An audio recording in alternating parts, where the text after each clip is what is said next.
কবরকে জান্নাতের বাগান বানিয়ে দাও। রব্বুল আলামিন, আমরা যারা হাত তুলেছি আল্লাহ, আমাদের মধ্য থেকে যাদের পিতামাতা অন্ধকার কবরে চলে গেছে আল্লাহ, তাদেরকে মাফ করে দাও। রব্বুল আলামিন, পাড়া প্রতিবেশী আত্মীয় স্বজন বংশের যতগুলো মানুষ আল্লাহ অন্ধকার কবরে চলে গেছে সকলকে মাফ করে দাও। রব্বুল আলামিন, সকলের কবরকে আল্লাহ জান্নাতের বাগান বানিয়ে দাও। আমিন। রব্বুল আলামিন, মেহেরবানি করে আল্লাহ দাওয়াতে সাহেব যে নিয়তে যে উদ্দেশ্যে আল্লাহ দোয়ার আয়োজন করেছে আল্লাহ আপনি বাড়ি করিয়া জানেন। রব্বুল আলামিন, মেহেরবানি করে আল্লাহ দাওয়াতে সাহেবের দোয়াকে আপনি কবুল আর মঞ্জুরি করে নেন। রব্বুল আলামিন, দেশের বাড়িতে আল্লাহ নতুন এক বাড়ি স্থাপনা শুরু করেছে আল্লাহ।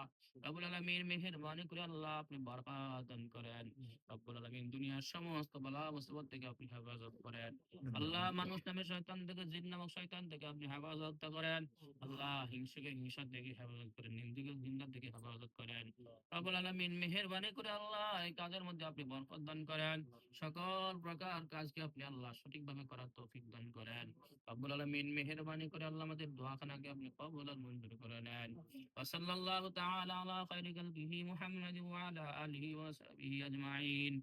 আমিন বিহাqqi কালিমাতি ওয়া লা ইলাহা ইল্লাল্লাহু মুহাম্মাদুর রাসূলুল্লাহ।